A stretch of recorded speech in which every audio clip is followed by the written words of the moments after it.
Good evening, everyone. Welcome to this orientation for the foundation level students of the BS program in Data Science and Applications. We will walk you through the various steps which are a part of the foundation level, the various rules that govern the foundation level of the BS program in the next half an hour. We will start off with this particular slide. All of you must have seen this when we were actually doing orientations for the program itself. And this is the layout of the program. And currently you are at the foundation level. So you have cleared the qualifier, you're taking courses in the foundation level of the program, and you are where we are showing this in red block. You're in the first part of the program, which is the foundation level of the program. Courses in the foundation level are 8 courses. There is Maths 1 and Maths 2, there is English 1 and English 2, there is Statistics 1, Statistics 2, and Computational Thinking and Introduction to Python. So these are the 8 courses that form the foundation level of the BS in Data Science and Applications. So these are pathways in which you can actually complete the foundation level depending on your background. Say whether you have a technical background, you have some coding knowledge, whether you have a strong maths background, whether you know statistics, you've been maybe doing some part of math stats in part of your other program or as part of your work. Depending on your time availability also, whether you're a working professional who can only give say 10 hours or 15 hours per week for studying from this program, or whether you're doing this program as full time, you can choose the various options that are given here. So basically, let's see the column which is to the rightmost. We call it the fastest path. You can complete the foundation level of 8 courses in 2 terms or 8 months.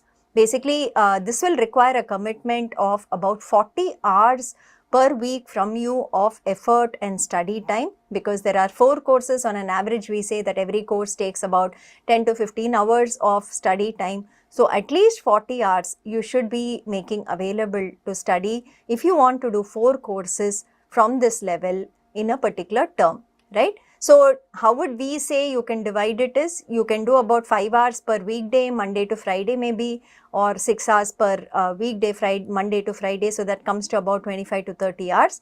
And then on the Saturday, Sunday, you can probably give about another 15 to 20 hours of study time. So this is the way that you can schedule it. And the courses you will take is English 1, Maths 1, Statistics 1 and CT in the first term. And the next term will be English 2, Maths 2, Statistics 2 and Introduction to Python. Now suppose you are not a full-time student in the program, or suppose you have other engagements that you are a part of. Maybe you're doing a college program on the side, or maybe you're a working professional, or maybe in general you want to do the math stats better because you don't have a background. In that case, we would suggest that you do the foundation level in 3 terms. And the way that the courses will progress will be, the first term you do English 1, Maths 1 and Computational Thinking. In term 2, you can take up Statistics 1, English 2 and Maths 2. And the third term, you do Statistics 2 and Introduction to Python. So, of course, you can work around the courses. This is just our suggestion. You can work around on what courses exactly you want to do in each term. Look at the prerequisites though for them. English 1 is a prerequisite to English 2, Maths 1 is a prerequisite to Maths 2, Stats 1 is a prerequisite to Stats 2 and CT is a prerequisite to Python. So, when you plan your courses per term, think of which one you will do first so that you can do the course in the next immediate term which has that as the prerequisite.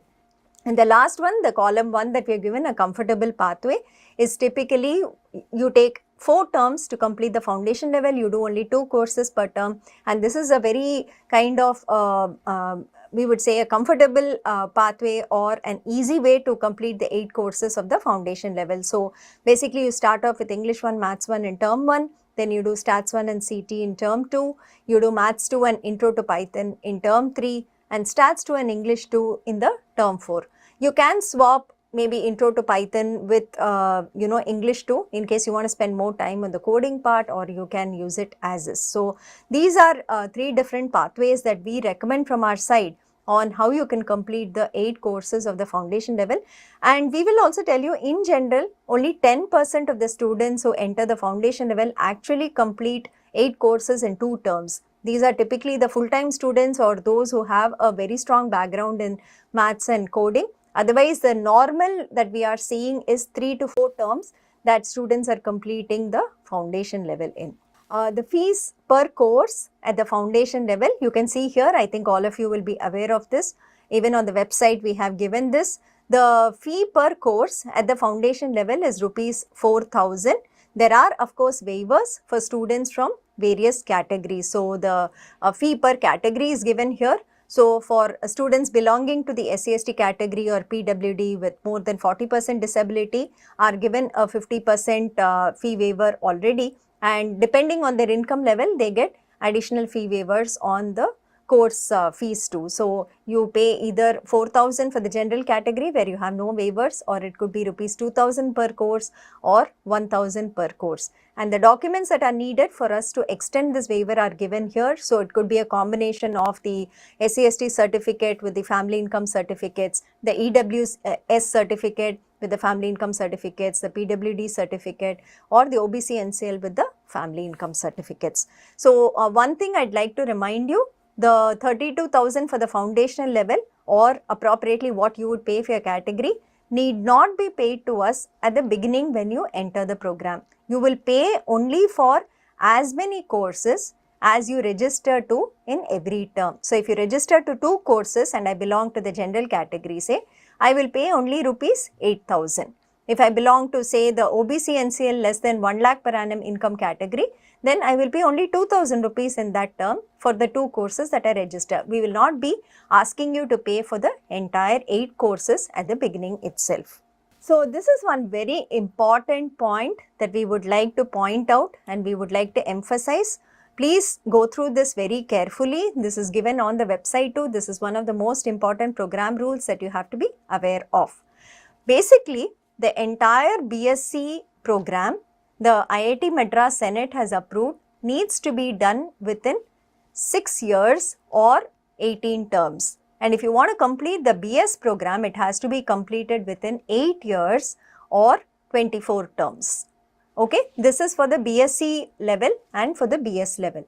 But each individual level of the program too has an individual cutoff time of about 9 terms or 3 years in which the levels should be completed. In fact, we are debating on changing a part of this also. We will get back to you once the policy is finalized. But for now, the IITM Senate has approved that the foundation level should be completed in a maximum of 9 terms or 3 years. And both the diplomas should be completed within a maximum time of 9 terms or 3 years. Okay. So, this is something you have to keep in mind, and the time is calculated from the first term you registered for courses within the program. So, supposing I register in January 2021, right? So, Jan 21, May 21, September 21, we run 3 terms a year. So, in 2021 it will be counted as 3 terms, in 2022 it will be counted as 3 terms, in 2023 it will be counted as 3 terms. So, by December 2023, students who joined the foundation level in January 2021 would have completed 9 terms. If they still have not completed the foundation level, they would no longer be permitted to continue with the program and they will be removed from the program. Okay. So, from when you start the program, you have to ensure that you complete the foundation level within 9 terms. And these 9 terms will also include the terms where you do not register to courses or you take an RKA break, right? Registration keep alive, that you are telling us that I am not doing any courses actively, that is RKA. So, it includes those also where you take a break or you register with us saying it is an RKA. So, putting together all this, we will count 9 terms and you have to complete the foundation level within that. You have to complete 2 diplomas within again 9 terms or 3 years. So, from the term you enter the diploma level, right, the first term that you enter the diploma level and start courses, from there we will again start the count of 9 terms. You have to complete the 2 diplomas within a period of 9 terms. If you do not complete the foundation level in 9 terms, you will be removed from the program, email ID will be deactivated. You cannot continue the program beyond this. So, be very, very aware of this. Ensure that you register to courses regularly, ensure that you make a plan to complete the foundation level within this if you are serious about completing the BS program from IIT Madras. Okay, coming back to the good parts, now that you've completed your qualifier and you have registered to courses with us, you would have received an email ID from our side which says roll number at ds.study.iitm.ac.in. Okay, this is the format of roll number that we give to all students. The first two digits show the year in which you started it, the second two will show the term in which you started the foundation level with us. So you can log into courses going forward only with this ID. Your personal ID would have been deactivated and you can access the dashboard, you can access the courses only with the program given email ID. Okay, and your ID card would have been generated by us. You can find it in the document section of your dashboard. So these would have been done now that you're entering the foundation level and you're starting the program with us. Okay, coming to the structure of the courses and the assessments that are there, I think you all would be aware that typically we have 2 quizzes and we have 1 final exam for every course. So quiz 1 is conducted at the end of 4 weeks, quiz 2 is conducted at the end of 8 weeks and the final exam is conducted at the end of 12 weeks when the course is completed. So some pointers with regard to when the qualifier score will be used as quiz 1 score and when it will not be used. So supposing you are doing the qualifier in say January 2024 term, right?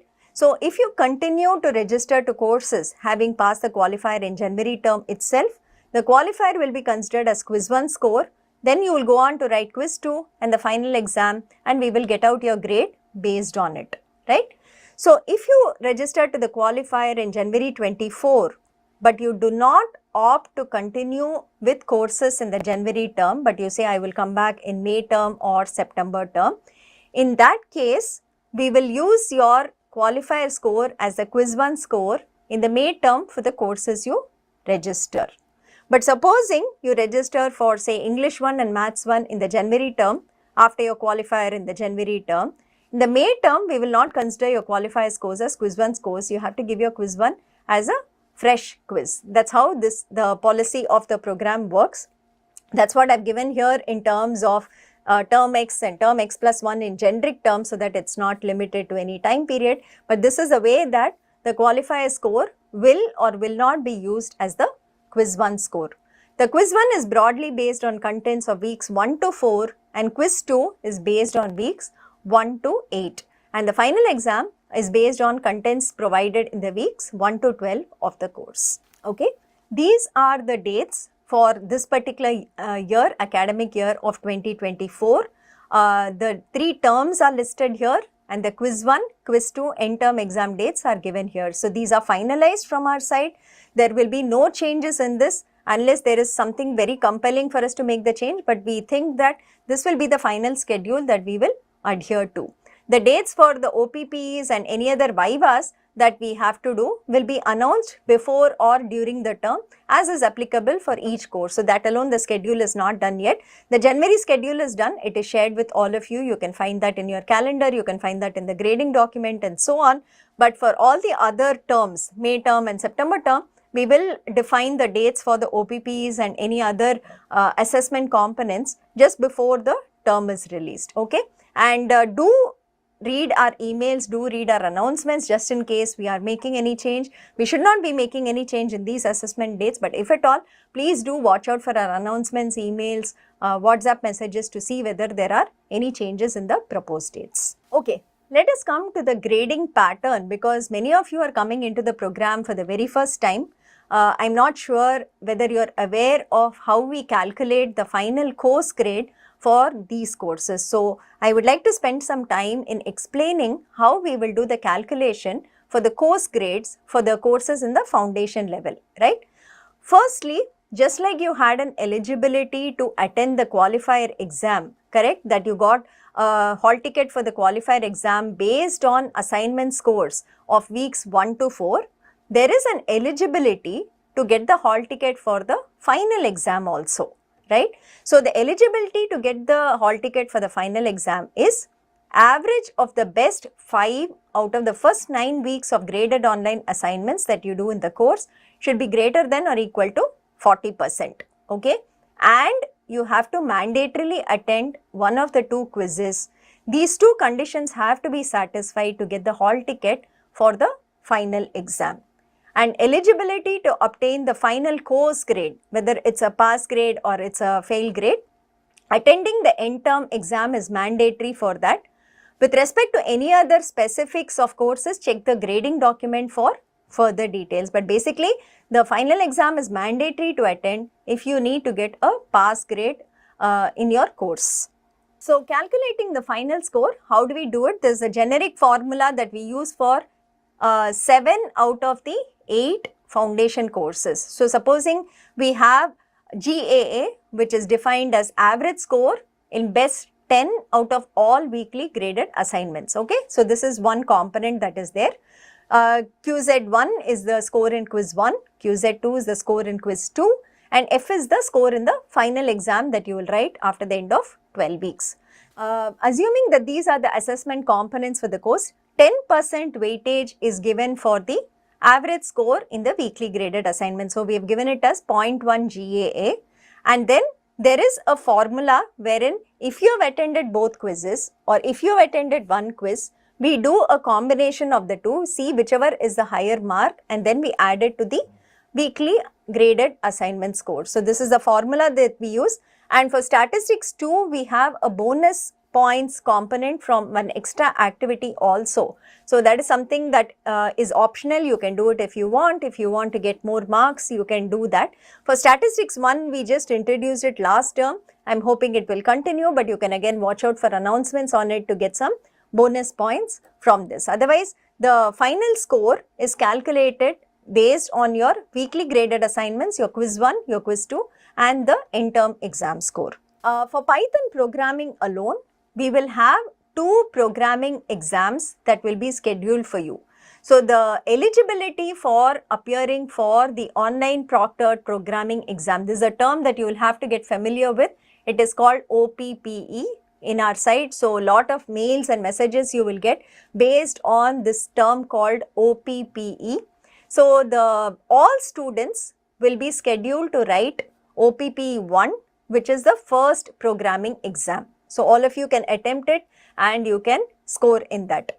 Apart from it, apart from the weekly graded assignments we have in Python, which is an multiple choice, multiple select kind of a quiz thing, as well as programming assignments, every week on Friday, Saturday and Sunday, we also open up a timed programming assignment.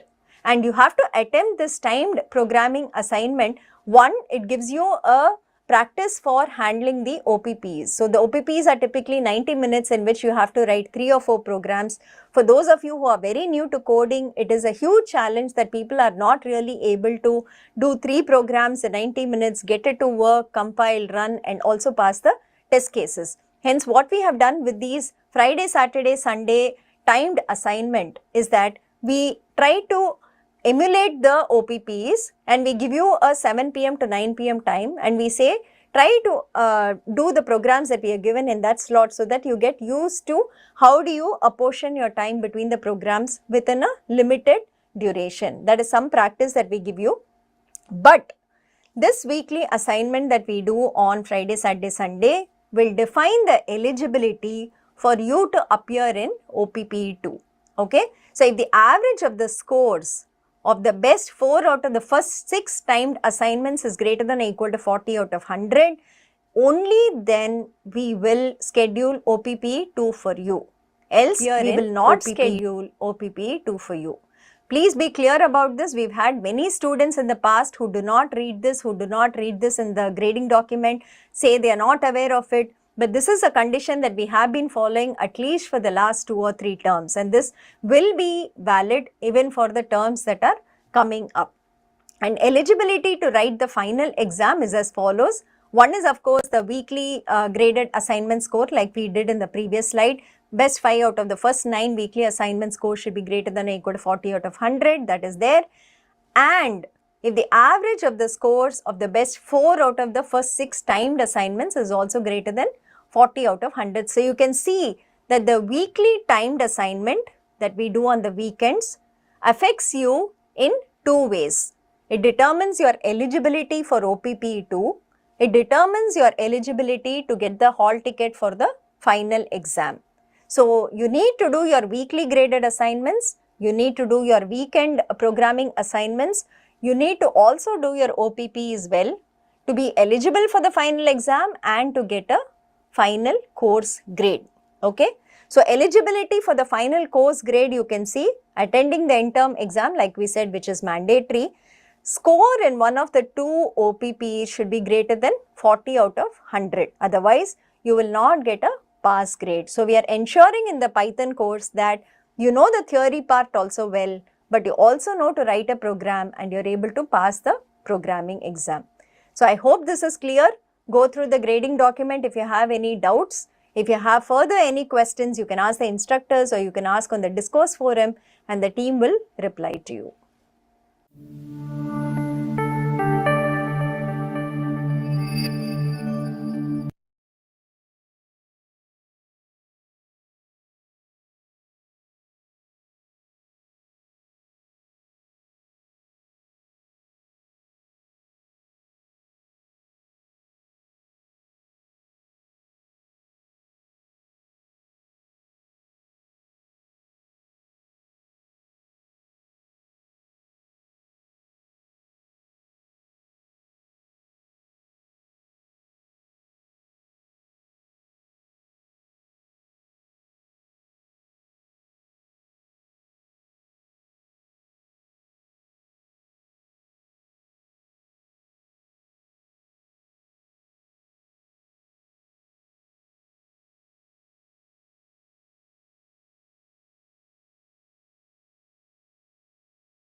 So here at this IITM BS program, we not only encourage you to learn content from us through the academics which we offer, but we also want to enhance the student life experience you get when you go to a physical college.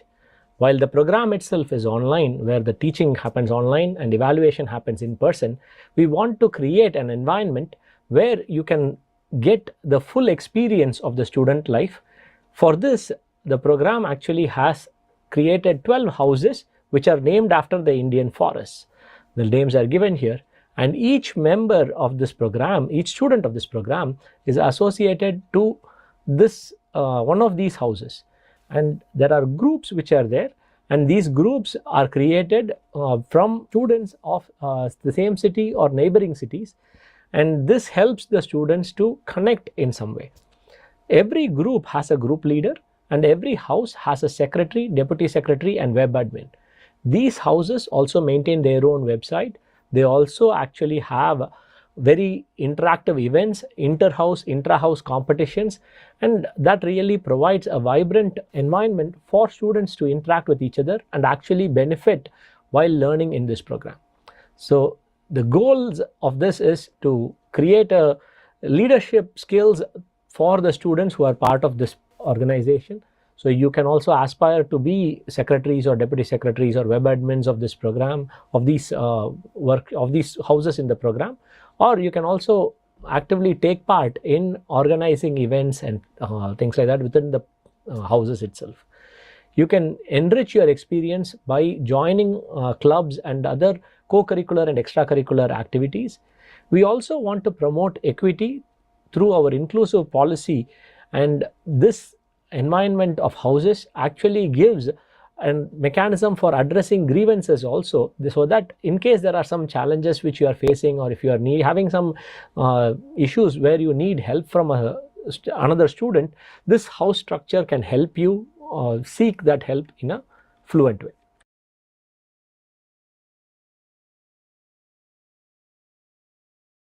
So in addition to these houses, we have the flagship student fest, which is organized here at IIT Madras. So there are actually 3 versions for this. So this flagship event is called the Paradox. So this is a student-led fest which is organized by the students for the students across the country. So there are 3 versions. The on-campus event is the major event which happens here at IIT Madras. It happens usually in May. This is a place where we hope to see every one of you. Last year we had a congregation of about 3,000 students showing up here at IIT Madras and enjoying the campus and participating in technical and cultural events for a period of 4 days. So in addition to this in-person event which happens in May, we also have 2 online events. One which is called Savan Paradox, which happens in August, and another which is Margari Paradox, which happens in the month of December. So Savan Paradox happens between the term breaks of May and September terms, and the Margari Paradox happens during the term break between the September and January term. The May Paradox, which is the in-person paradox which happens here on campus at IIT Madras, this year has been scheduled for May 30, 31, June 1 and 2. So you will have 4 days of sports, technical and cultural events. All of you are welcome to join. We hope to see thousands of students here on campus, and you can be a part of it. So there are also societies and clubs which host workshops and competition year round. These clubs and societies organize events as part of Paradox also, but they can also organize events outside of the calendar of Paradox and based on their own schedules and their own interests. In addition to this year we are also starting a new initiative, which is the in-person meetups across the country. So if there are a group of students who want to meet up in their city and want to interact and socialize, it could be just joining together to have tea and chat, or it could be a physical activity like playing a cricket match, or it could be just sitting and learning in an environment, going to the library or something. So for such events, we are trying to promote them through the houses and also through individual students who may be interested in organizing such events. So we will send more information in the near future. So for this kind of in-person meetups, we are hoping that you will be able to come up with a proposal, and the IIT Madras BS program team will provide financial support if needed. And based on the proposals we will receive, we will screen and select a few, and we have some plan of supporting this financially as well. So we hope that there is more and more physical interaction between students, and hopefully that will create a network which will help you go a long way. Here are some amazing pictures which were taken during the Paradox event. So the image which you see here with the director and coordinators and the dean academic courses is during the first Paradox, where we had more than 2,500 students who participated and enjoyed the campus, stayed here, and actually took part in various events. So this gives an opportunity for the students to interact with the administrators of the program, the faculty who teach you, and also the instructors who have actively taken part in the various live sessions and so on. So as you can see images, you have an opportunity to interact with the director one-on-one, and also in some cases you also get to spend enough time with the instructor or the faculty conduct workshops and so on. So there is also a certificate distribution which happens, which is an official event where students actually are given the provisional and the final certificates based on the levels they have completed. So the co-curricular activities which happen are shown here. Some of them include hackathons, industry interaction, and so on. There are very interesting events which happen. Many students participate in this, and they also win exciting prizes, and it gives a really vibrant environment for students here. So this is an image where the first set of diploma certified students are shown. So all the students got their provisional diplomas during the first round of Paradox, and in the second year of Paradox we actually had a more formal event where students were given even their final diplomas for students who are quitting in the program. This year we will be very excited. We are all very excited because the first set of students who have completed the BSc degree will be getting their final diplomas, and when they are quitting, or they will also be awarding the provisionals for the students who have completed the requirements for the BS degree. So we look forward to having all of you here, and you will all be witnessing history happen this May. So what is there without having enough fun? So we have a lot of fun during Paradox. There are cultural events where you have singing, dancing, fashion show, and all sorts of extracurricular activities which students take part in, participate, and it is a fun-filled fest which is driven by the students. There is a group of students who actually actively take part in organizing this. You can also be a part of the team. You are more than welcome to sign up for being volunteers for Paradox, and then raise up the ladder and eventually be the core organizing team for Paradox as well. So this will give you a great learning opportunity, and this definitely helps you gain leadership skills. So there are also sports events which are held. There are many interesting competitions, whether it is the marathon which happens early in the morning, or it is football and basketball and cricket and so on, which is played across the different grounds in IIT Madras. You get an opportunity to experience the campus in its fullest glory. So these are some of the interesting events which happen in and around Paradox, and also through other student initiatives which are happening throughout the year. So we hope that outside of academics, you also enjoy the learning experience that you get by interacting with students, and you build a strong network which will take you a long way in your near future. So here is a list of the social media handles of IIT Madras BS program. As you can see, these are our official handles, and we request that each of you follow these handles. Many exciting information will be shared there, and you will be able to get to know each other and also socialize outside through this environment. I hope this gives you a perspective of what student life in the IIT Madras BS program would look like. Hope you all make the most out of this.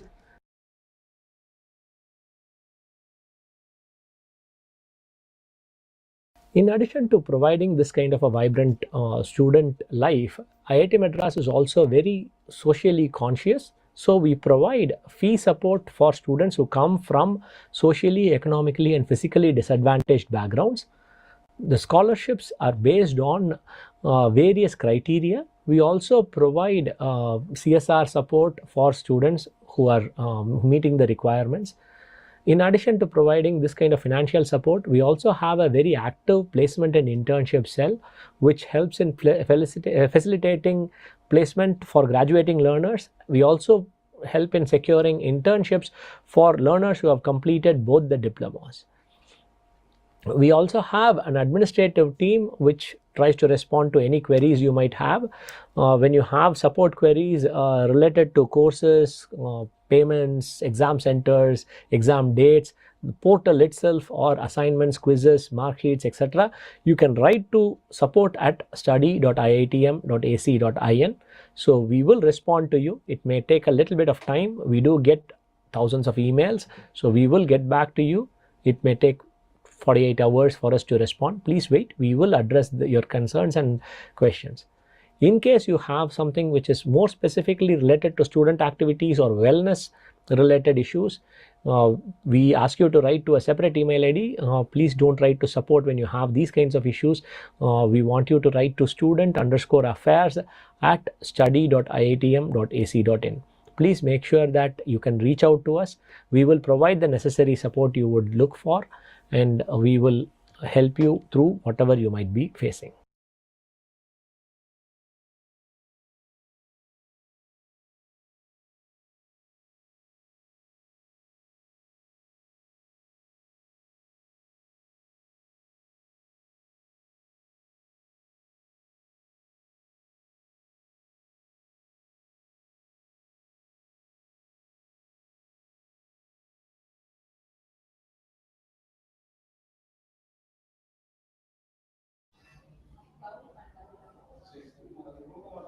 Yeah, so Mahesh, can I talk now?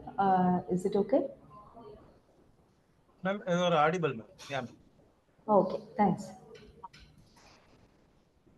Yeah, so good evening everyone on this call. Welcome to the IIT MBS in Data Science and Applications program. All of you, those who are invited here, at least those who have informed today for this particular orientation, are students who are taking the foundation level for the very first term. And you could have entered through either of the pathways, which could be the qualified pathway or it could be the JE pathway. And they program. Hopefully, all of you have got access to your courses on the portal, and how many of the courses you have registered, whether it is one or two or three or four. You must be having access to the portal where you can see the contents on it. So you should be able to see videos, you should be able to see your practice and grade assignments. You should be able to click and go on to the discourse forum. That should also be there. Section should be accessible to you. And what else is there? The progress card, but unless you practice assignments, it does not get it out. So one of the things is that there are three units we have given within your portal. So the first unit is again it has the videos. If you does not know in detail what this program is, maybe you should go through those videos there, and you should learn about the structure of the program, the courses that come, how the courses administered, how many terms you have, how many exams you're going to write. All this would be described in detail in those videos there. And lastly, what we were playing was Professor Vignesh's video on academic and non-academic malpractices. So we have extremely low tolerance, in fact, zero tolerance for any of this. And if students indulge of this, punishment is taken after moving the students for disciplinary and welfare committee. So that's something that you should know. You should know and actually follow in the program. There is web etiquette to be followed when you write to your peers or when you write to the support team or interact with your faculty and instructors. That is something that again you should know and you should follow. So go through these videos to get a good idea of the program. Spend at least an hour going through these and understanding the structure so that you don't ask the same question if the information is already out there. There is also one more unit in the courses which is called the basic structure of the course or I think the course outline. And there we would have given very important links one of which is the grading pattern of that particular course. So it will tell you what are the assessment components, what are the weightages of that components. Go grading pattern and see how the grading that particular course. So the foundation level, normally it's straightforward, the four courses at least. There'll be a weightage of the weekly graded assignments, which is normally 10%. Then you'll have quiz one, you'll have quiz two, and you'll have final exam. And there are weightages for this. Maybe it's 25, 25, 40 or something like that. Go through the grading pattern. That is important because if you miss something, you should know how many marks you're going to lose and how it is going to affect your grades. Okay. That is one part of it. The second part, we have the live session schedule given inside your course outline unit. Click on that. There is an Excel sheet that shows all the live sessions scheduled for your courses.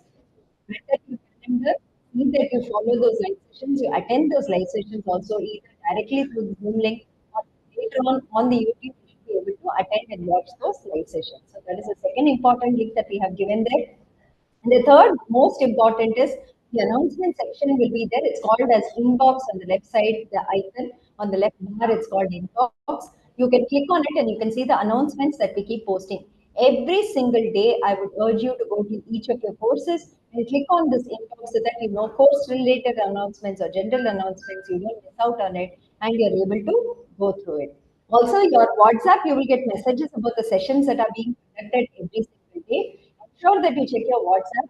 You might have given your parents' number, you might have given your own number. I don't know whose number we have in our system when you fill the form. But whatever number you entered with us, with that we will be sending out WhatsApp messages regarding the sessions for that particular day. So it's very important that you follow these particular rules while you are in the program. You should not miss out on any of the sessions. You should not miss out on any of the announcements we make. And the content will be getting released every single week on the Friday, along with the assignments. Go through the content, make notes yourself, go through the live sessions that the instructors and teaching assistants are conducting, try out the practice assignment, submit the graded assignment before the deadline is much ahead of the deadline. Don't wait in the last minute. And then check your scores after the deadline is over. Check the solutions to see where you've made mistakes. Practice it again so that you're proficient and then keep moving week after week. So this is what typically students in the program will do. I hope all of you have got your roll number. Those in foundation level would have gotten your roll number. You would have gotten your ID card also, that or it will be a process from our side. You'll receive it very soon from our side. ID card should be there. Your houses and groups allocation should happen within 2 weeks' time. So we'll allocate you and we'll also inform you which house, which group you belong to, so that you can also connect with your peers in the program. So this is what rolls out. One very, very, very important thing that we want to say, also seeing in the video, but we'd like to re-emphasize, especially for students coming into the foundation level in the May 2024 term. Okay, this is very important to pay attention to. Uh, the rules have now changed.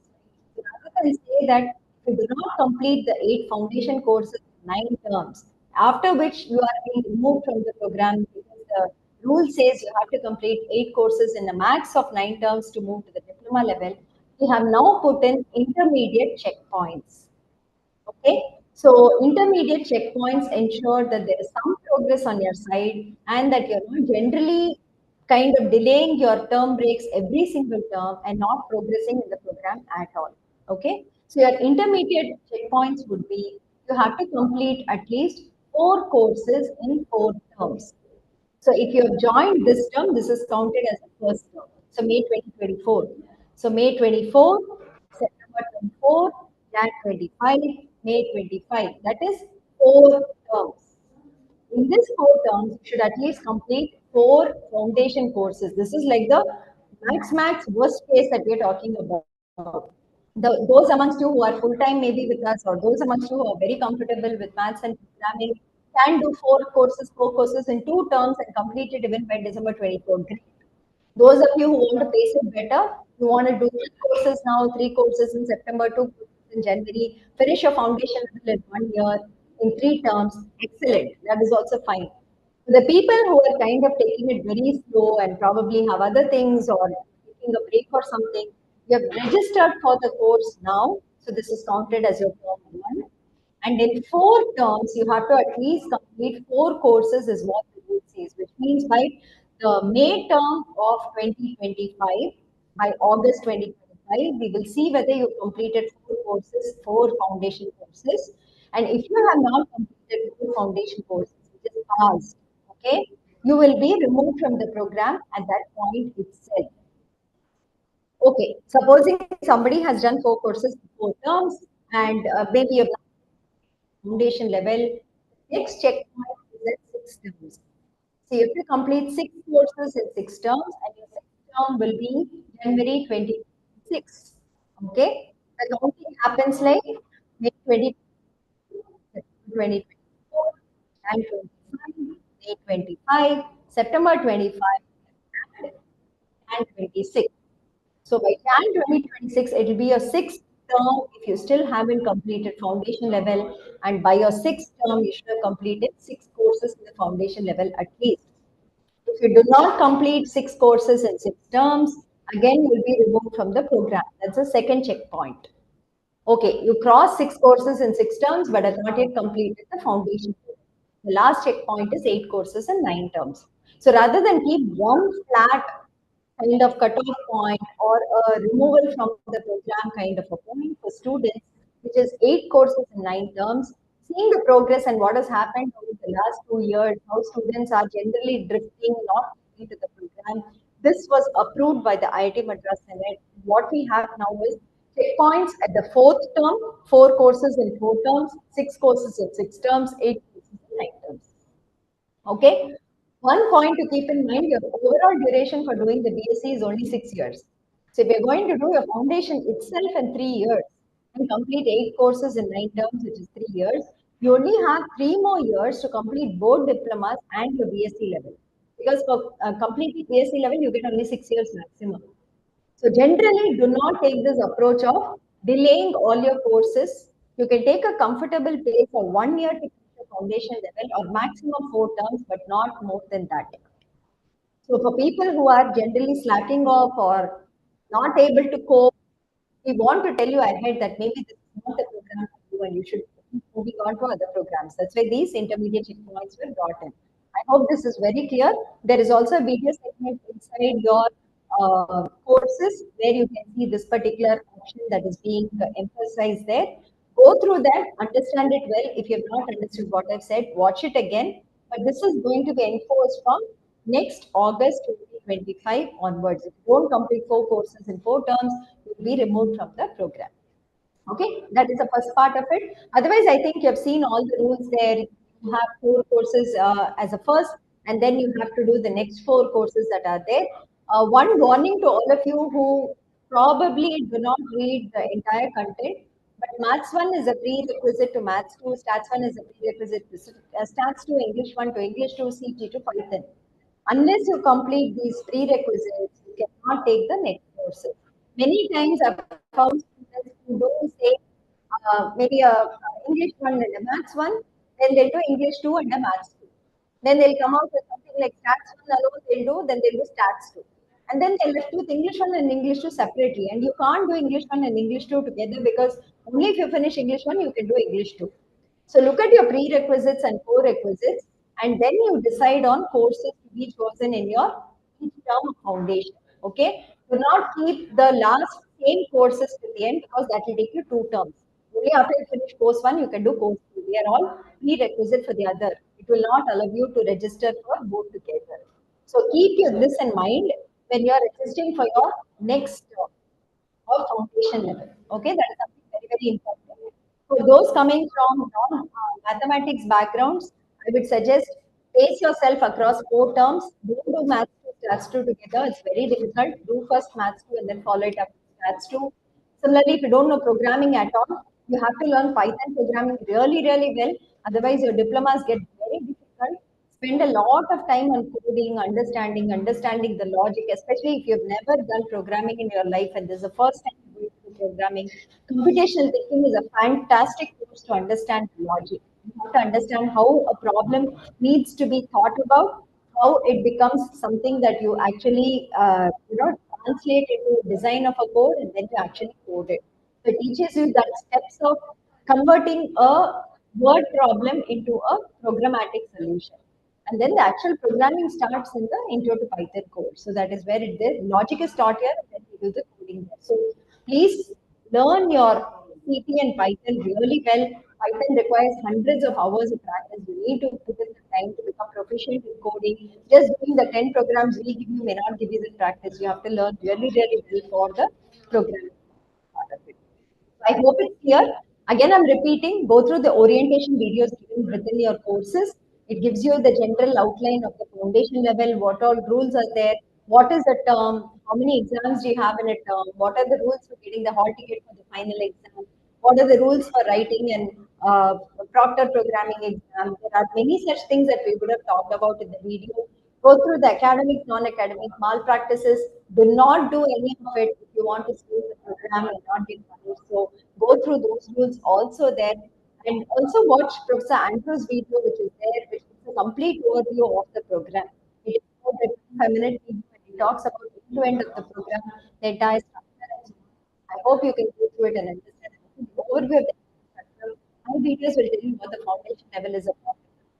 Videos will show you what the academic skills are.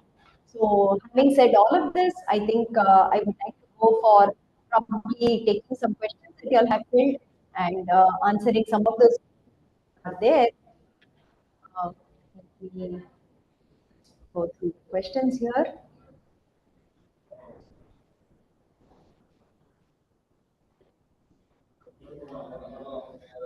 Okay, so it says, can I sit in BTech placements of IIT Madras if my grades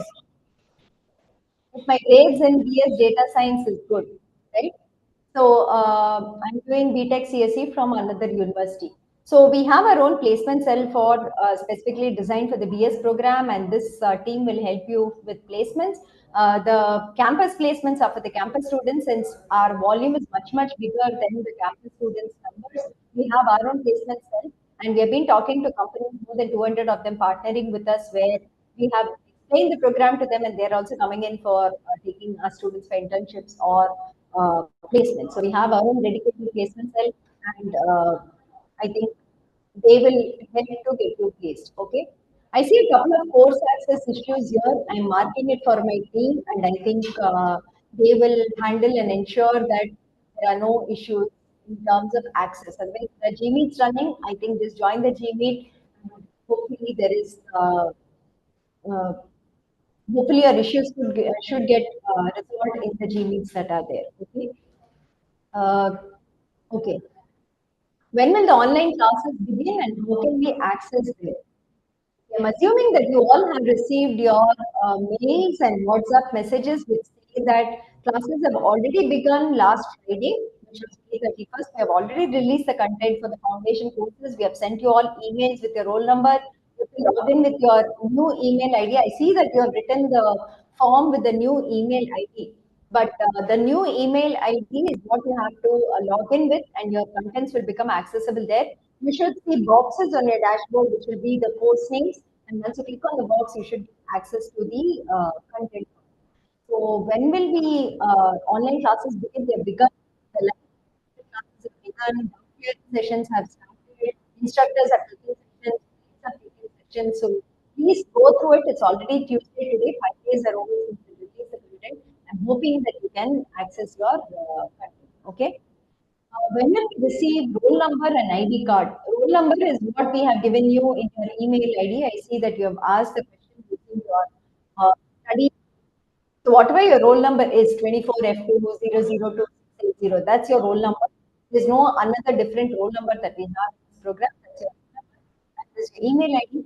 ID cards, I think, are being generated. You should be able to give out your ID cards by this week. We'll be uploading it on your dashboard. We'll notify you. Okay. Okay. Live session schedule for English 1 and CT are not updated in the calendar links provided. So I think the team has kind of updated it. I will check on this. We had discussed this morning saying these had to be done. I will check with them and kind of get it done. Okay. When will we get our admission letter and student ID card and J and T student meter? So admission letter, let me just check here. Maybe my team is here.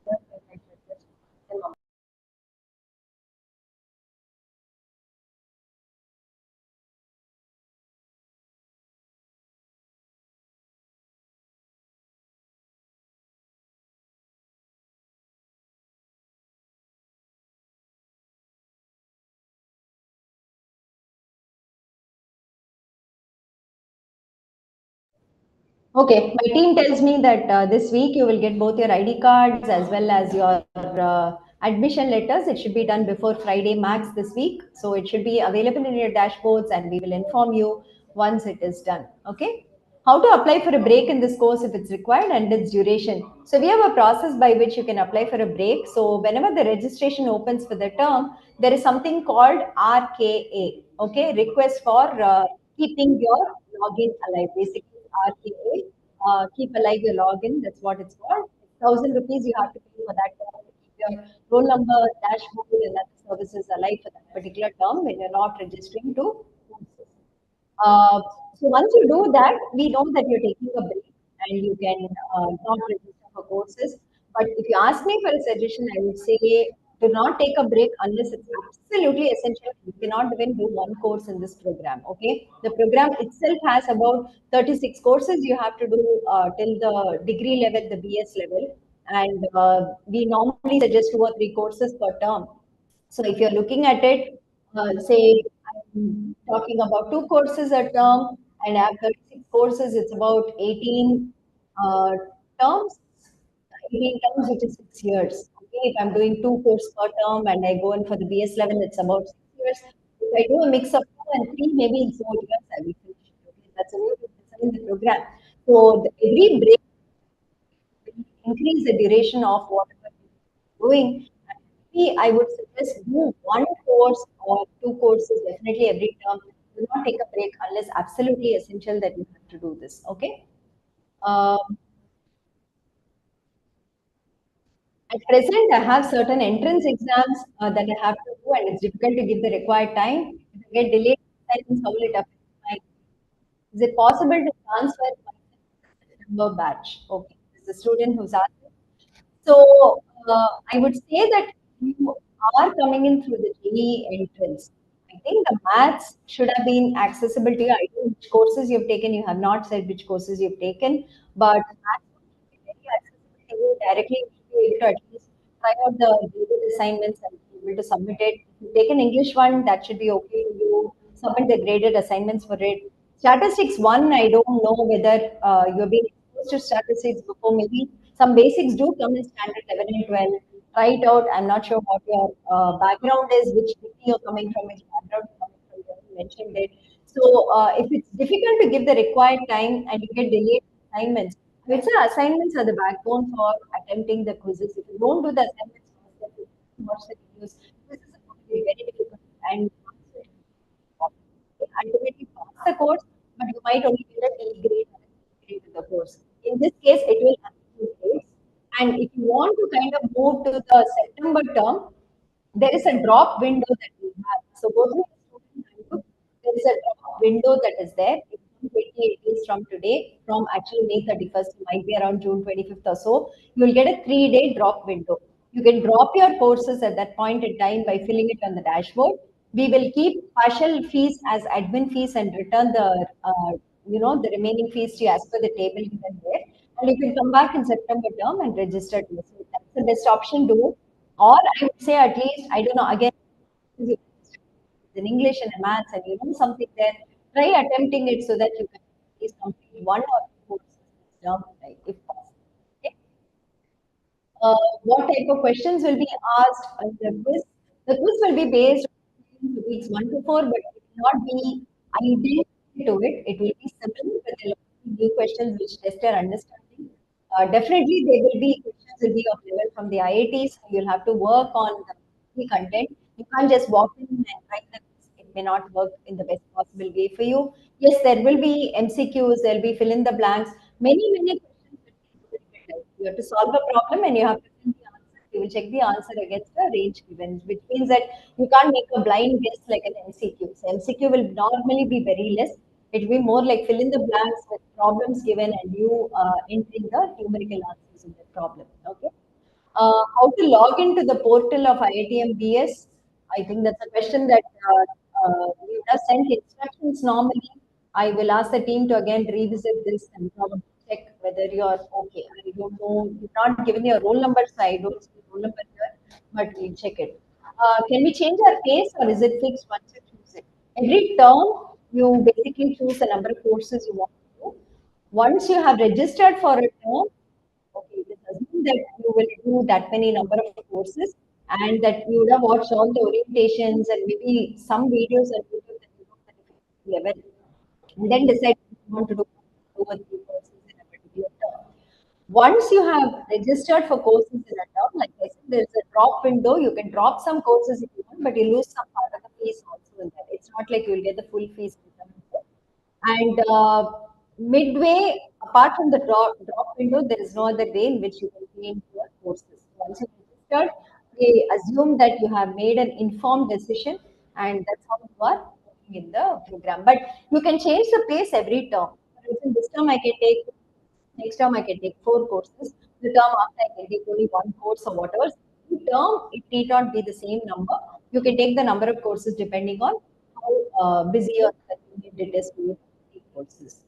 How will I get IIT Madras email in my mail? In your personal email ID, I think you should have gotten your email ID.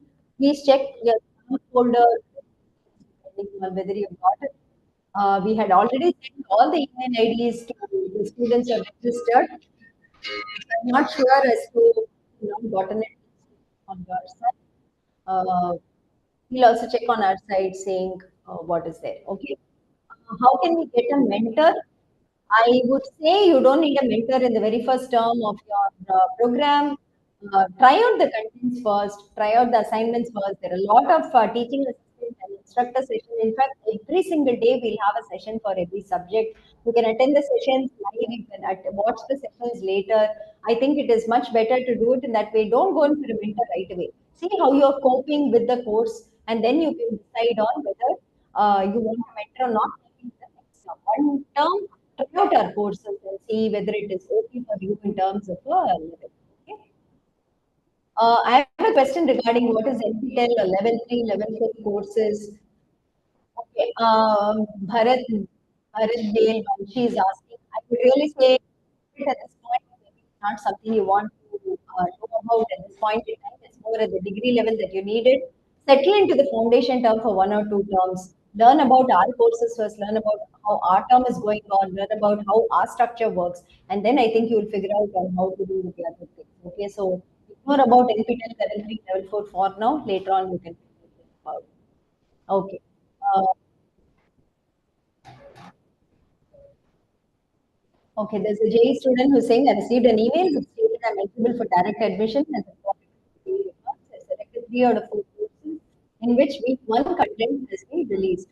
Will I be required to appear for the qualifier exam or am I enrolled for the BS degree? So JEE direct eligible students are already deemed qualified for the program and you have joined the foundation level. That's why you even have selected 3 out of 4 courses and you have paid the fee for that. So now for these 3 courses, there will be a quiz. There will be a quiz two and there will be a final exam. The quiz one is on July 7th, the quiz two is on August 4th, the final exam is on September 1st. So even as part of the course, just like in school, you would have done your quarterly exam, half yearly exam, and final exam, and your 1 year of school, right? In every term here, we have a quiz one, we have a quiz two, and a final exam. So on July 7th, you won't write qualifier, but you'll write your quiz one for the 3 courses that you have selected. So you definitely have to go to the exam center on July 7th and you have to write the quiz for your courses. Okay, it is not a qualifier, but it's a quiz. You've already started the foundation level of courses. So for all JEE students, all 24 F2 students who are entered the program using a roll number, you all have to go and give your quiz one on July 7th, quiz two on August 4th, your final exam on September 1st. These dates are already given there. And please mark it. Those days you have to go and give your quizzes for the subjects you registered to. Okay. Is there any tutorial on how to use Discourse? So normally there'll be an invitation that comes from Discourse. You have to accept it. Once you accept it, the icon called Discuss inside your course portal will be course. If you click on it, it will take you to Discourse. So that happens. Let us know if something is not working. Come to the be able to help you there. Okay. So that's something. I can't get my roll number at the section of post registration. It's showing not applicable. You already have a roll number, so I don't understand what you're seeing. I don't know if you can go into your dashboard and you're able to see courses on your dashboard. If you're able to see courses in your dashboard, click on it and see whether you have access to it. That's the best I can say. I will pass these on to my team. I'm marking it for my team to also handle, and we'll see whether it is possible to do this. Okay. Multiple of them. Again, I see that is there.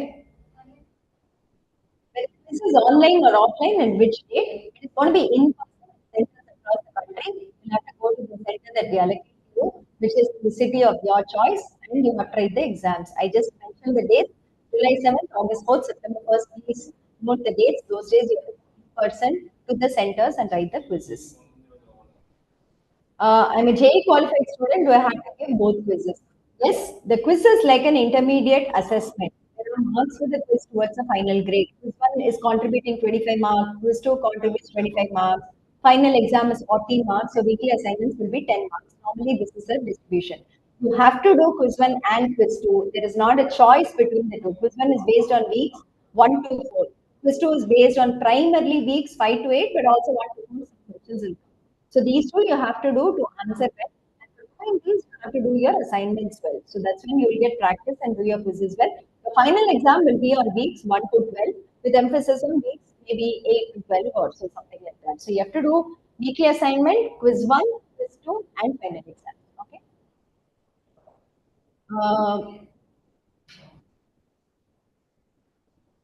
We take the next question that's there. Here.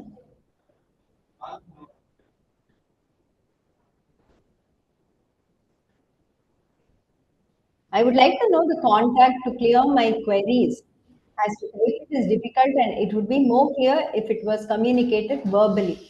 So there are multiple ways in which you can reach us. One is, of course, you have to type out emails and your problems through our ticketing system, and we will reply to it also as a typed out email. But if you want to communicate verbally, you have to call our office. And in a day, we get about 1,000 calls. I think we are taking about 500 calls, which means we are missing 500 calls. So if your call is missed, sorry about it, then you can write us an email. But if you're able to connect to our people here, then you can talk to them also about it. Otherwise, too, every single day, there are a lot of with instructors or teaching assistants. You can go there and about your problems. You will also be able to help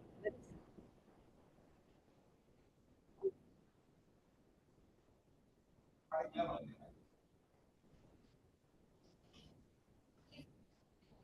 Okay, mentor fees I've already answered. I would say wait for mentor fees payment. Don't do it if you are just entering the program now. You don't need mentoring because there are enough live sessions that we do from our side with respect to instructors and teaching assistants. There's only on top of that if you need help that we are giving mentor sessions. So if you're able to cope with the open sessions that we have, that would be more than enough. Is it compulsory to quiz one today and students? Yes, it is compulsory. If you're registered for courses, the quiz one is part of the course assessment. It is not a qualifier, it is a course assessment. You have to give the quiz one. Okay, many of you have written when will our classes start? I'm not sure what is happening here, but we will again check saying why are you not able to access the classes, and we'll get back to you on this. The classes have already started last uh, at on last Friday, which is May 31st. You should be able to access your content and start submitting your assignments. So that is something that is there. Where can I ask my doubts related to weekly classes? You have to attend the live sessions. Okay, the live sessions have instructors and teaching assistants. They will go through all the problems. They will work out the problems again in the session. They will answer all your questions. Please join the live sessions and get your doubts cleared.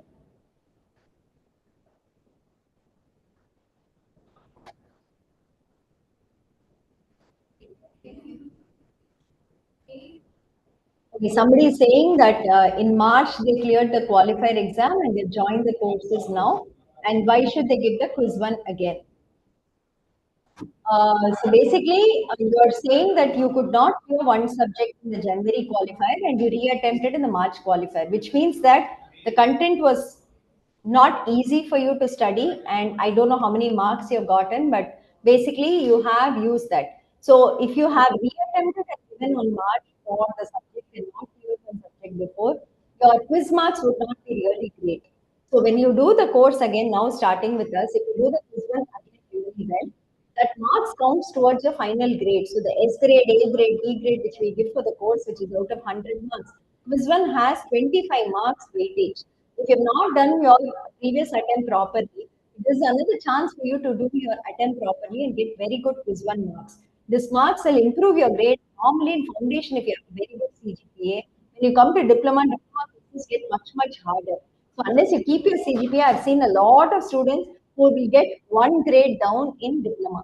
So it's important you keep your foundation CGPA much higher as much as you can, do everything there in that scope, and then come into diploma. So I would say that quiz one is a great way to better your marks and get better grades in the courses you've registered, rather than using the last qualifier exam marks. For JEE-based students, you don't have a qualifier score. You have to write quiz one and quiz two, and then your final exam marks also will be added to it. Okay, somebody's asking, will all four lectures in the degree be taught in recorded lecture format or will lectures be live apart from live sessions? Normally, lectures are never taught live because not everybody can attend the live lectures and everybody has their own time at which they want to study. That's why the recorded format of videos itself is part of the program. So primary videos from faculty are all recorded. You have to watch that at your own time, your own convenience, stop it, pause it, re-watch it, make your notes and all that. And you can ask your doubts in the live sessions whenever you can attend. Otherwise, watch the recording of the live sessions, and through that you can actually learn. So that is something that you have to do, but do it diligently. All the toppers who have been with us have always said, watch every single video, go to every single live session, make notes, keep it ready for before the exams, and that's how you basically study. That's the best way to study, is what they have been saying. So that's something you also have to keep in mind.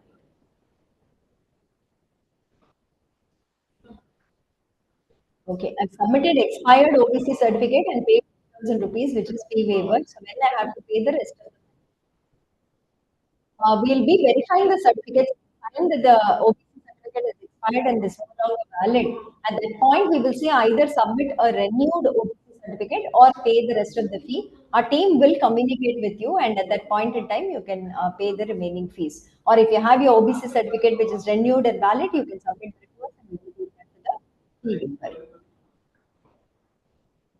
Okay, I don't know much about coding. I'm knowledge, no knowledge about CT. Course teacher will be teaching from basics. Yes, they will teach you from basics. The course, foundation courses assume you only know English and maths in 10th standard and don't know anything else. So you will start out from there and completely go step by step. They will teach you every single thing that is there and build on it. But you have to do your part. You have to watch every single video. You have to sit down and make notes. You have to understand, you have to understand whatever is being taught. You have to watch all the videos that are there. You have to make notes. You have to rewatch the videos if you don't understand something. Attend the live sessions, ask your doubts, do all the activity questions, do the practice questions, do the graded assignments. All these are important. You have to do your part. There's a lot of information we have given there to help you learn, but then ultimately it is you who has to learn. That effort you have to put in, we cannot do that for you.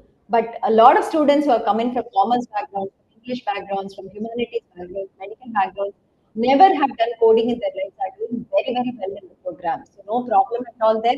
Just put in your time and effort and I think it should be fine. Okay.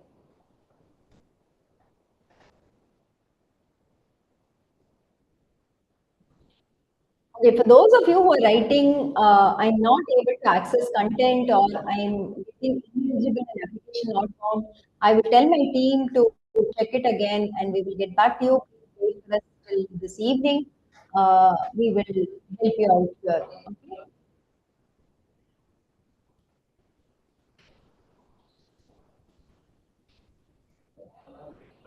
Okay, I'm getting the same questions from the GE students. I'm not going to keep answering the same thing about whether you have to write the quiz on 7 July. 7 July is quiz one for you. You have to write the quiz one. It is part of your course assessment. If you're registered to courses now, you have to attend the July 7th quiz, August 4th quiz, September 1st final exam. Without that, you won't get your course grade. Okay. I mark 40 hours per week while registering, would like to change it to 30 hours per week. That is fine. That's just a data collection point for us in saying how many hours per week you actually spent on the courses or something like that. And we're going to do much with that. Neither are we going to, uh, rod in our hands and use it nothing to study for 30. Fine, just leave it, not an issue at all.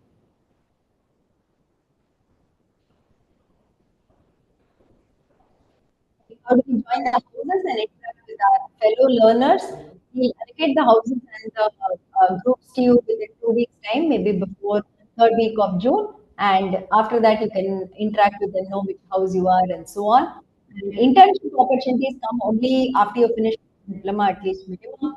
So till then, we won't be mailing you for internship opportunities. So do your foundation level first, do your diploma at least one, and after that, the internship starts. Okay.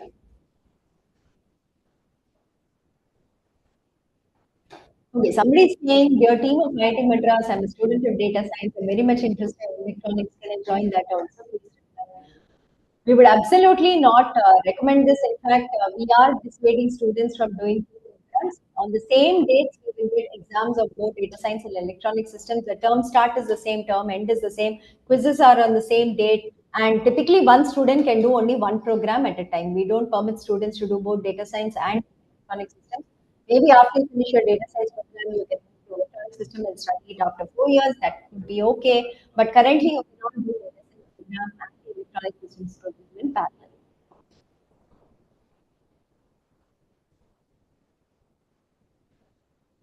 Okay, can I take only two papers, Maths 1 and Stats 1 for September? I take four papers. English 1, English 2, CT, Python for first.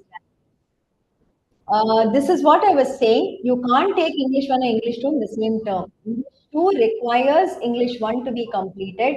Python requires CT to be completed. Without doing that, you cannot take the next courses. So, which means you have to take English 1 and CT in one term. Then you can take English 2 and Python. Then you can take Maths 2 and Stats 2 in one term. Okay, so Maths 1 and Stats 2 in one term is okay. Then you have to take English 1 and CT, English 2 and Python. So that's one way of studying. You cannot take English 1, English 2, and Python in the same term. Please check the prerequisites that will help you understand on which courses you take. Okay, online doctorate programming quiz will be there for all the programming courses that we done. It will start off with the Python course in foundation, and thereafter at the diploma level, you have it for Java course, you have it for C commands, you have it for C programming in the degree level, you have it for ML practice course, you have it for DBMS course, and so on. So it's called OPP in our parlance, online proctor programming exam. But in the first four courses, you don't have it. In Maths and Stats and CT and English, you don't have it. When you come to Python, you'll get this OPP. And for Python, definitely you need a laptop or a desktop. You need a computer. Do not try to do the programming course using a mobile phone. It just does not work. You need a computer for studying from this program. We have also given specs on which computer to take on the website. That's a minimum spec. You can go for any spec. After that, that should be quite fine.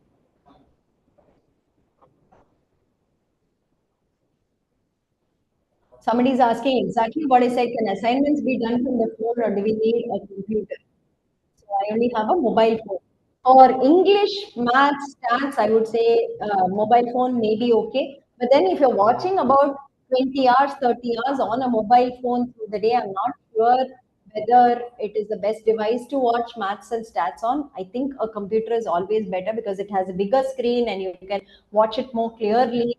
So a phone you can manage, but when you come to Python, you definitely need a computer. You cannot study from the program through a mobile phone. You cannot code on the mobile phone very easily. Difficult, not easy at all.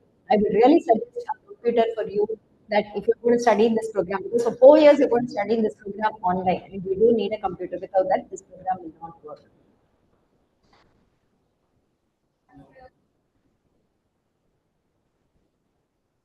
Okay, somebody is asking when will I come to college? Okay, hope you know that this is an online program and classes are all online. You will not come to IIT Madras immediately or during the terms.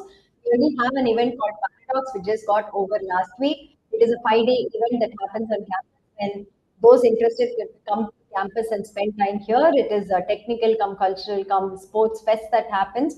That's the only time that all students are invited to come to campus and spend time here. Otherwise, the completely online, courses are online, content will be given to the mobile phone or the computer, and you have to watch the contents online through a device. You will not be coming to college to attend classes.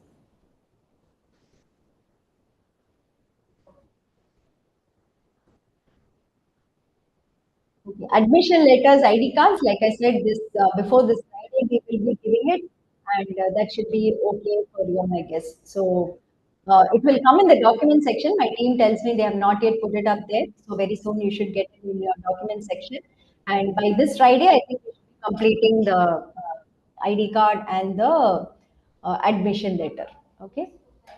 Yeah, what should we do after finishing the modules given? Good question. So basically watch the videos, you make notes for whatever courses you have registered, and then you attempt the activity questions, attempt the practice assignment. If you have doubts on the practice assignment, you can attend the live session or the solve solution along with the practice assignment. Go through it, see whether you've done everything correctly, whether your answers are correct. Keep refreshing your practice assignment because you can get any question. That's something that you can do. After you've done that, do your graded assignment, submit your graded assignment. One word of caution to every one of you, graded assignments will determine whether you get your hall ticket to the final exam or not. So the best 5 out of 9 graded assignments will be taken. And if you score more than 40 out of 100 only, you get the hall ticket to the final exam. So you have to do the graded assignment every single week. That's very important. Now, if you're submitting the graded assignment, click on submit button and submit the graded assignment. How do you ensure the submission reaches the server? So at the top, you'll see a time called last submitted time. In that time, you have to ensure when you hit the submit button, the date and time when you do the submit button are recorded there. So refresh and see the assignment and see that the last submission time is now corresponding to when you submitted the assignments. If the time is not showing this time, your submission has not come to us. If it does not come to a server, we will not grade it for you. We need to receive it on our side for us to give you marks for it. So ensure that every time you hit the submit button on a graded assignment, the last submitted time is updated. And you have to submit the assignments before the deadline. The deadline will also be given there in red color at the top of assignments. It will be given with date and time. Normally it's every Wednesday, 11:59 p.m. Don't wait till the last minute to submit assignments. The server will have a load, and it may happen that maybe your assignment is not received by us at that point because of condition or something like that. Try to complete your assignments at least 4 hours before the deadline. I would suggest Wednesday 8 o'clock, keep a cutoff. Submit your submission before that. Do not wait till the last minute to keep submitting the assignment. Also, many YouTube channels, many WhatsApp group, many Telegram groups. One, they will say, pay me maybe 1,000 rupees, 2,000 rupees. I will give you answers to all the graded assignments. Please do not do that. It does not help you in any way. Learn. And they are not going to help you. You are going to be writing a good center under proper conditions. So, assignments yourself is the way that you're going to learn. You will be able to handle the quizzes that are there in centers. Do not fall for such scams.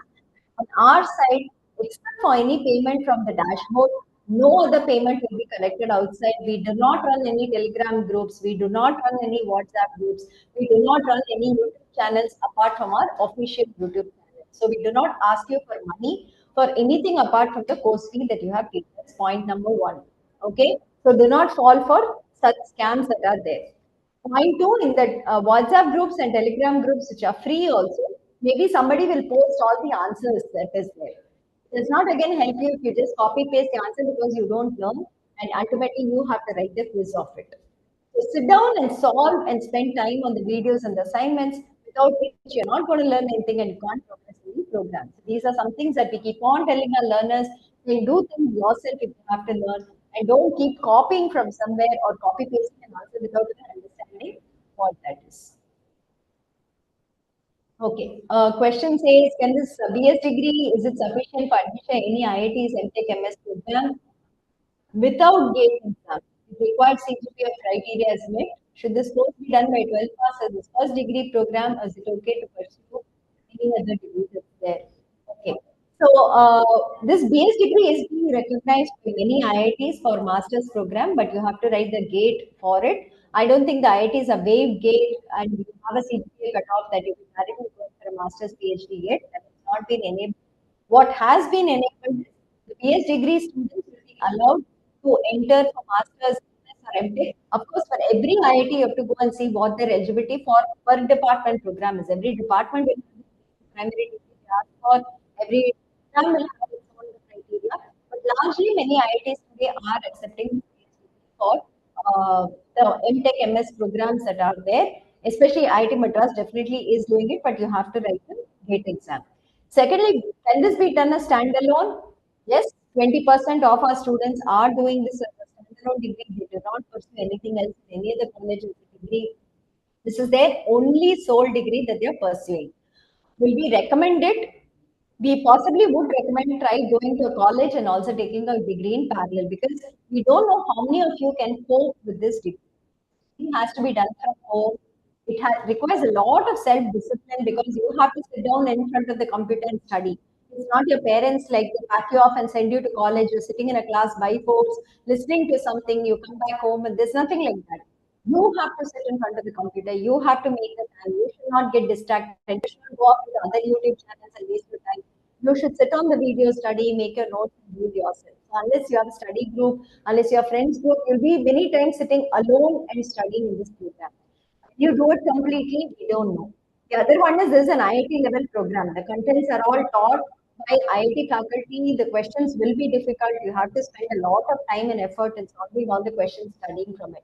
When you do it is something you have to decide. So a safe measure will be taking admission in a college, trying out the college along with this degree. If you're very comfortable in the BS degree and you think this is the only thing you want to do, you don't want to do the college, that's your decision. More than 15,000 students are doing 2 degrees with us. They are also doing a physical college. They're also doing the BS degree. That is also a good option. No problem there at all. The physical college will also give you other skills like meeting friends, interacting with friends there, going out to a college and doing other activities that is not possible maybe in this. So it's your decision at the end of the day on whether you want to do it or not. But yes, a lot of students are doing only program. They're doing very, very well. They're getting master's admission abroad also using this degree. They're getting jobs. They're getting interns. No problem. But you have to start with this program to get out of it. Okay, students give tests at home or exam centers. Every single exam is at an exam center. You have to send to the exam center, give them the hall ticket, and you have to write the exam. Exams except for the programming exams, which come only from the Python course onwards. I don't have any programming background. If I follow lectures alone, will it be enough? Like I said, you have to practice a lot. Lectures are enough, the programs are given enough, but you have to sit and solve every single question yourself. You cannot watch somebody solving and then I'm learning programming. It doesn't work that way. You have to code, you have to practice hundreds of hours of coding, and only then it works. Okay.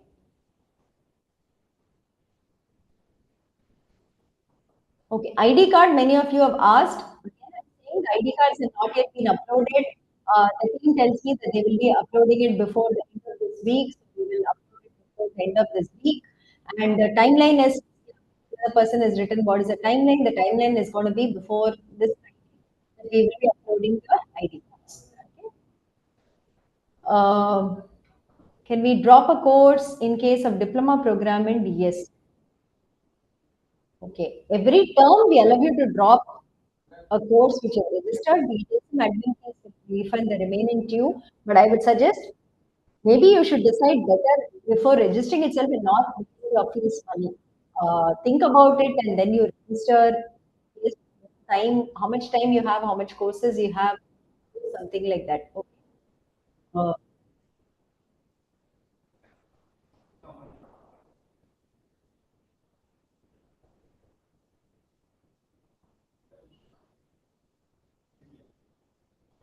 Okay.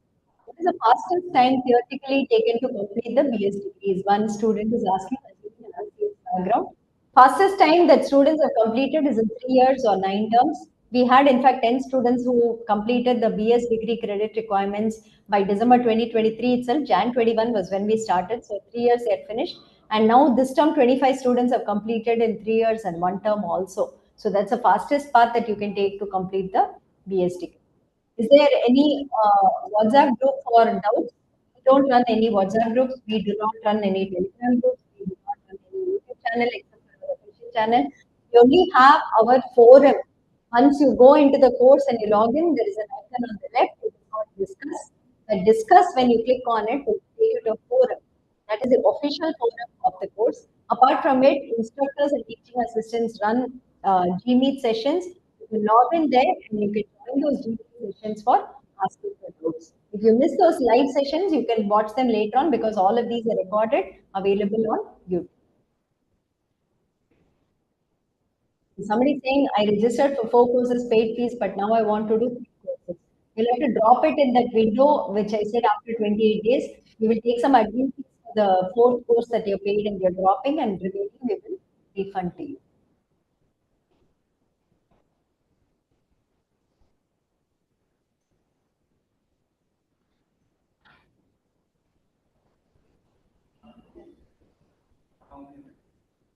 Okay, what is mentor payment showing in dashboard? Mentor payment showing in dashboard is mostly for if you want a personal tutoring. So basically, we have found many students are not able to cope on their own and they're not able to study on their own. So what we've done is senior students have done well in a ratio of maybe 1:25. Like tuition classes, 3 times a week, they take class for the students who pay for mentoring.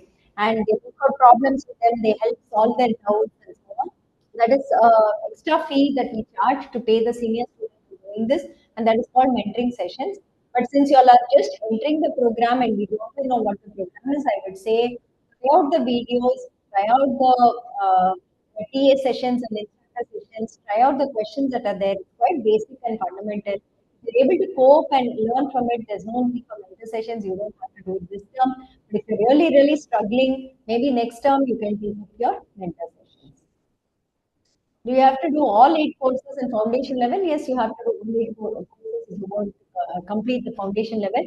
Like I said, English 1, Maths 1, Stats 1, CT, you have to complete to do the next 4 courses. Without it, you can't do that. Okay, some of you are saying the dashboard is not opening, you are not subscribed to the course, redirecting me to the dashboard. Marking all of this for my technical team, I would request them to kind of reply and then you know, resolve these issues. If you're still not resolved, please come to the Zoom meets tomorrow that we have and we will help get it resolved there. Okay, where do I get my mail ID and live class link in my mail? If you have registered for courses, you should have got your mail ID basically. So I don't know why you didn't get your mail ID. Please confirm whether you have registered for courses. Live class link will be in your inside the course. Like I said, there is a unit called course outline, and when you click on that, it will say live class schedule, and the schedule is given there along with the calendar. That every day we would have put which sessions are happening at what time. So that's something that you can.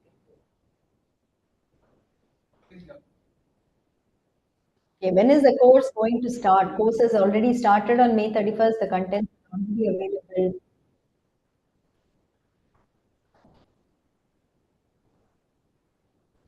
It's a portion, quiz one portions are weeks 1 to 4. That's what you have to do.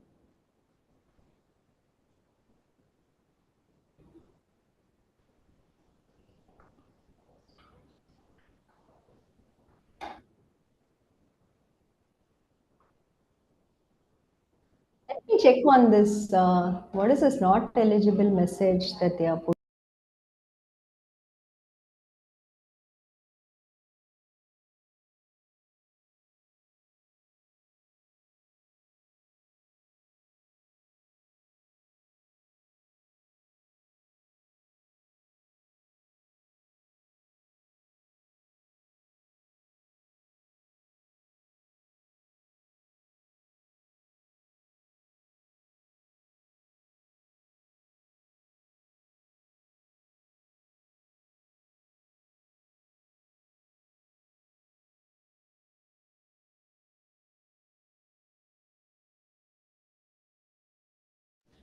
Yeah, so they're saying that there is some closed registration happening for a couple of people, and hence all of you are seeing this message. It's supposed to be a bug which we are fixing. It's just a message, so ignore the message if you're saying something saying you're not eligible or whatever that's there. So tomorrow it will go away, and after that it should be fine, I think. So somebody said I've sent the improper family income certificate, hence am I not eligible? It has nothing to do with that. It has something with respect to registration that we are doing, and hence it is there.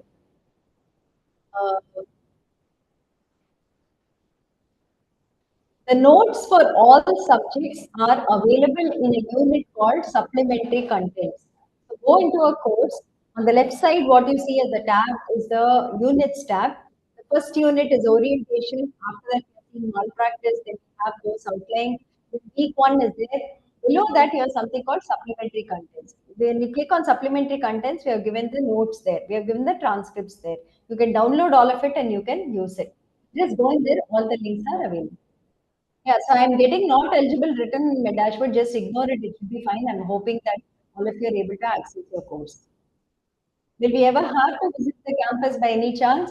You don't have to visit the campus, but yes, you will have opportunities to visit the campus.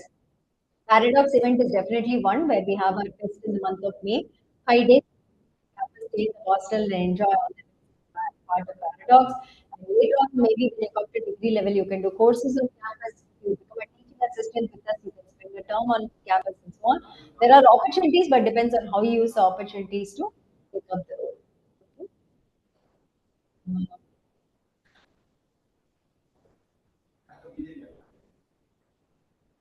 I think that's all primarily the questions that are there. I don't see any questions after 6:49 p.m. So I guess most of the questions are answered and nothing much going on. So all the best to all of you. I think study very, very well, study hard, and go through all the videos, go through all the assignments. If there are any doubts, reach out to the instructors, reach out to the teaching assistants, write to support if you have any administrative queries. We are all here for you. We are running the program for you. I think it is important that you just go through the content that we give you and attend all the sessions that are there. WhatsApp, if you're not getting right to us, saying that the WhatsApp message has come in, we'll see whether we can use it and we can do something better for you. But otherwise, you may be WhatsApp, click it and join. Study very well. All the best. We look forward to meeting you whenever we can as we're traveling around the country, whenever we do travel. So have a great time in the program and hope you enjoy the program. Thank you all for joining us today. We'll see you through the term as we keep interacting with you at different stages. Mahesh, we can switch off the live stream.